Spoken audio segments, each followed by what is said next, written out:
One of my favorite details from the Fallout TV show is how closely Goosey mimics her own actions from the games. Through the first few episodes of the show, Lucy is wearing a familiar vault suit, but after she clears out a super duper mart, she comes out with some loot. Somewhere inside the super duper mart, Lucy finds the materials for an armored vault suit just like it appeared in some of the older Fallout games. And for the next few episodes, she'll wear the upgraded armored vault suit instead of her standard one. This perfectly parallels many of our own experiences with Fallout, oftentimes entering a super duper mart relatively early on and leaving with upgraded and better equipment. We are literally just seeing Lucy level up here in the TV show. And within the super duper mart, I believe I spotted the Handmade Shotgun. This was a concept art weapon for Fallout 4 meant to be modeled around a pipe shotgun, and it was eventually added in via the first wave of content from Creation Club. You can see the spring on the backside of the barrels in the TV show, which seems to be a dead giveaway that it's designed after this weapon. And in a very similar vein, we could also see the Brotherhood of Steel in the show utilizing the classic 10mm pistol. The 10mm pistol is of course one of the most iconic weapons in all of Fallout, but in the original two games, instead of being semi-automatic, it used a revolver style. This too was remade for Fallout 4 with Creation Club, and the TV show seems to have based their prop off of the Fallout 4 recreation, which is just awesome. And speaking of the Brotherhood of Steel, in this scene we could see a young Thaddeus meeting up with a doctor after hurting his foot. In exchange for a fusion core, this doctor promises to help Thaddeus, and very specifically the doctor describes having serums and potions in his possession. We then see Thaddeus consume one of these, and immediately he's able to heal his injuries and even heal new injuries he gets later on in the show. Many fans are speculating that Thaddeus here actually took the healing factor serum, a very popular mutation from Fallout 76 that will triple your health regen while out of combat, but make all of your other chems less effective. Every time he heals, he is out of combat, and right now healing factor seems like the most likely explanation for how he's surviving. Shortly after filming an advertisement for Vault 4, Cooper Howard chats with Bud Askins, the iconic visionary behind Bud's Buds. But Bud is also a former employee of Westech. Westech designed the T45 Power Armor, and even here, Bud mentions some of its design flaws, and Cooper Howard knows all about these. Cooper Howard mentions how these design flaws made it so they almost lost the great state of Alaska to the Reds. This is a reference to the Fallout 3 DLC Operation Anchorage. Considered one of the greatest battles in the Fallout universe, US soldiers worked together to push Chinese forces out of Alaska. The battle for Alaska is very notable because it's the first battle to utilize power armor, and Cooper Howard's complaints about the T45 are very valid here. Early into the conflict, only T45 power armor was utilized, and this merely stabilized the front as this armor had several issues in the field, and it wasn't until the advanced T51 power armor was introduced in 2077 that the US forces were able to push forward and win. This all comes full circle in the finale of the series as the Ghoul comes up against the Brotherhood of Steel forces who are using power armor. He recalls his time in Alaska when power armor had a weakness under the chest plate, and even specifically mentions how he wonders if they fixed that issue with the new model. That's because in Alaska, Cooper Howard was using T45 while the Brotherhood of Steel here are using the newer T60 power armor, but thankfully that weakness is still there. While Cooper Howard's waiting in his wife's office, we could see several posters for his movies on the wall, one of which is under the covers. The co-star on this poster is none other than Vera Keyes. Vera Keyes is a character mentioned in the Fallout New Vegas DLC Dead Money, as she has close ties with Frederick Sinclair, who is also from that DLC and portrayed at this roundtable meeting in the Fallout TV show. Frederick Sinclair built the Sierra Madre Casino so guests could reverse their previous misfortunes and begin again, which is why at this roundtable, House says that only Frederick could lose money with a casino. But even further, the Sierra Madre had a specially designed bunker of its own to protect both Frederick Sinclair and Vera Keyes from the bombs, as well as of course being the setting for the New Vegas DLC. And a detail a lot of people seem to be overlooking is that this assistant helping Cooper Howard as he waits for his wife is actually Betty, the newly appointed Vault 33 overseer who is originally from Vault 31. In this board meeting, Vault-Tec invites other corpos to suggest Vault experiments of their own, and several of these are references to the games as well. Frederick Sinclair mentions an overcrowded vault, which is the Vault 27 experiment, a vault designed to hold 1,000 people that would instead have 2,000 people assigned to it. Although this vault is from the Fallout Bible and is not canon, using a vault to develop super mutant soldiers is suggested by Westech, which is exactly what happens at Vault 87 from Fallout 3. Scientists here experiment with the forced evolutionary virus on humans, fully knowing what would happen to them, turning them into super mutants. Eventually, these newly formed super mutants actually break free and gain control of the vault for themselves, only to just continue the process, bringing in humans from the capital wasteland to create more super mutants until they eventually ran out of FEV many years later. This is one of the main sources of super mutants on the east coast of the USA in the Fallout games. Someone at the table mentions pumping psychotropics into a vault's air supply. This was the vault experiment of Vault 106 from Fallout 3. 10 days after the vault doors closed, the overseer commenced the distribution, and gradually the inhabitants went insane, destroying each other as well as the vault in the process. You can even find some inhabitants trying to blow a way out of the vault with a mini nuke, but it's the lady from Repcon that definitely takes the cake for the worst suggestion. She mentioned separating parents from children and only allowing the smartest kids to reach adulthood. This is the story of Vault 75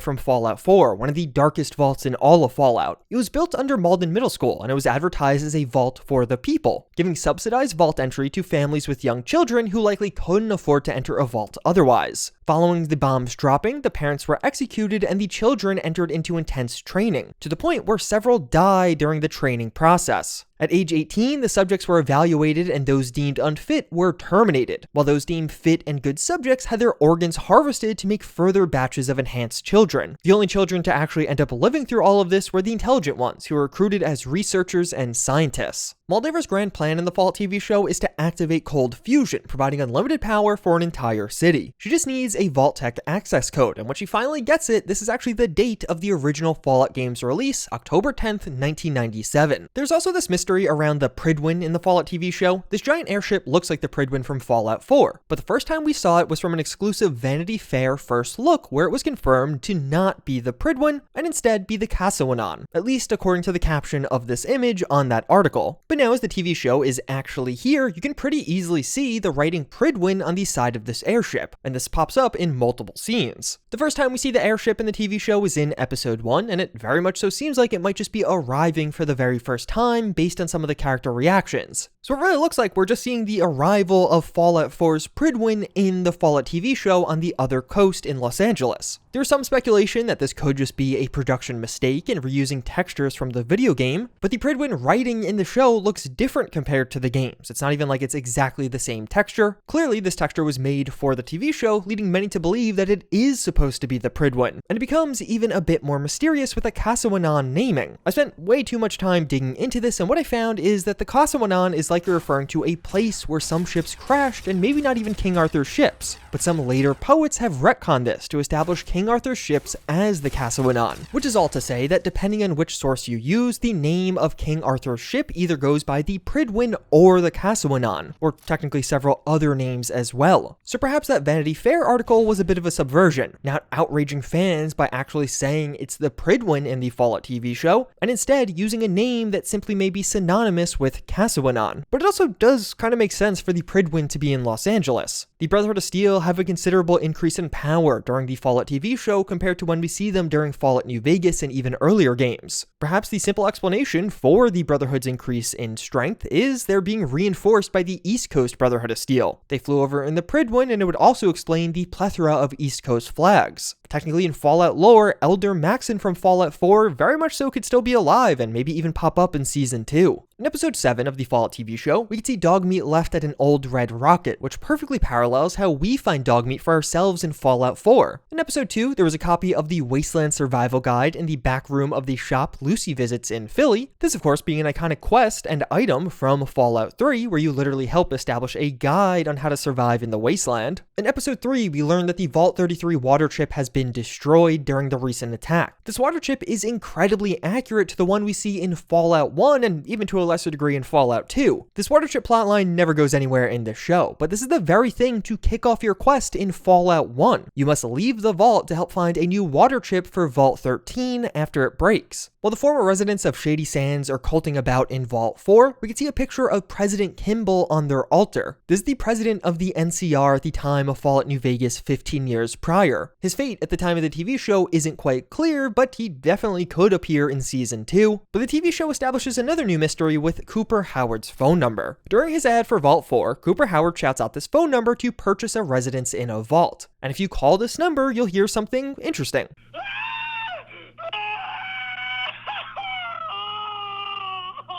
Yeah, it's just a guy screaming. It'll end shortly thereafter, but if you text this number, you'll get some more interesting responses. Thank you for texting Vault-Tec. The next available appointment is 33 weeks from now. Please stand by. And from there, you can opt in to receive marketing communications from Fallout, and if you say yes, they'll reply again saying, "Congratulations, we may or may not be in touch if an appointment becomes available and a new contact is sent to add Fallout as a contact into your phone." So this is a great Easter egg. I mean, even the area code for this phone number is correct, being an LA area code. But many fans are now wondering if something is actually happening in 33 weeks. That is a date in the last week of November. The Fallout TV show technically has had 3 different release dates, so it's hard to say if this is meant to be Wednesday, Thursday, or Friday, but it does make me wonder if something is dropping then, and this is actually a teaser for something's release date. Bethesda Game Studios does have quite a few things on the horizon. Starfield DLC, Fallout 76 could get a winter update around that time, and it has in past years, or maybe even something a bit more ambitious. This leaked community calendar did have on it both an Oblivion remaster as well as a Fallout 3 remaster, but regardless, due to the fact that it allows you to sign up for further marketing communications and add Fallout as a contact, definitely makes me think that this is teasing something, and we'll likely learn more this summer as they do their summer showcase. Dogmeat's real name in the Fallout TV show is CX404, which is likely a reference to their status. The Enclave are breeding canines to experiment on, but they must be at least 10 ounces to qualify or they must be incinerated. CX404 was just under 10 ounces, but Wilzig lies about their weight so they can survive. And even further, later on in the show, we can see Wilzig seemingly hiding Dogmeat in their wall. Perhaps he was meant to have given up this dog already by this point. So CX404 is Canine Experiment 404, a reference to the commonly seen 404 error in networking, meaning something's not there. During these same scenes, we could see some Vault-Tec or Enclave scientists moving what appears to be a covered super mutant, this likely being one of the FEV experiments that they were conducting, paralleling how it worked in the games. In episode 1 of Fallout, Lucy explicitly mentions 3 skills she has with repair, speech, and science. Not only are these 3 real skills from the game, but the fact that she mentions 3 is also likely a reference. In all of the games before Fallout 4, you could choose 3 skills to tag at the start of the game, which would either level up faster or just get a flat bonus to kick things off. So seemingly, Lucy has tagged repair, science, and speech, making her proficient at them even at a young age. When Lucy gets her marriage approved by the Vault Council, this noise plays from her Pip-Boy.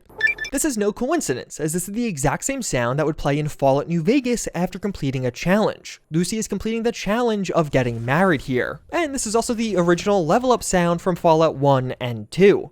We could see that a young Maximus was able to survive the nuking of Shady Sands by hiding out in a fridge, and this may actually be a reference to a variety of things. In Indiana Jones and the Crystal Skull, Indy survives a test nuke blast by hiding out in a fridge. Todd Howard is a gigantic Indiana Jones fan and even pitched and is now executive producing an upcoming Indiana Jones game from Bethesda and Machine Games. That exact scene from Indiana Jones and the Crystal Skull got a reference of its own in Fallout New Vegas. Just outside of Goodsprings, you could find a fridge with a gambler hat closely resembling Indiana Jones's hat, but the scene in the TV show may be unrelated to all of that, as separately there's just a quest in Fallout 4 named Kid in a Fridge, where a child survived the bombs dropping in this fridge, but he had since ghoulified, and since there was no handle on the inside of the fridge, he has simply been trapped in a fridge for several hundred years. The ending visuals from the Fallout TV show are also perhaps a pretty big clue for Season 2. We see our character fly from LA to Vegas in Power Armor before cutting to a newly destroyed Vegas. But immediately after, as we cut to the credits, we can see a billboard for the Topz Hotel and Casino Cryo Suites. As far as I can tell, this is a completely new addition to the lore, adding cryopods to the Topz Casino on the Vegas Strip. You have to imagine that this is going to be relevant in Season 2. They created an entirely new billboard just to show us this, and perhaps this character going all the way to Vegas is to wake somebody up from one of these cryopods, but who? Let me know if you have some theories in the comments down below. As of right now, we don't actually know how Moldaver survives this long. We see a young version of her before the bombs drop, but now, several hundred years later, she's still around, so perhaps this all ties together with her. Maybe she's survived in one of these Topz cryopods. But it also feels notable that this is the Topz and not the more famous Lucky 38. To me, it seems like this is indicating that whatever is going on at the Topz, it's very much so not related to Mr. House. And even beyond that, this credit scene pans past a crashed NCR vertibird, several dead Deathclaws, and even scratched up Securitrons. Perhaps the NCR had control of the Vegas Strip when a Deathclaw attack occurred, which would be incredibly relevant as it pertains to who is in that cryopod. Perhaps some members of the NCR are somehow sealed away there. But if you like Deathclaws, you'll probably also like this shirt. Get 10% off this as well as all of the other items I have in my merch store using the code NEXTGEN. With that in mind, those are about 25 hidden details or Easter eggs from the Fallout TV show. If you enjoyed this one, get subscribed. I'm actually going to have more videos like this for both the Fallout show, but even some of the Fallout games, some features you may not be aware of. But until then, check out this video to look at some of the best mods you could download for Fallout 4 right now.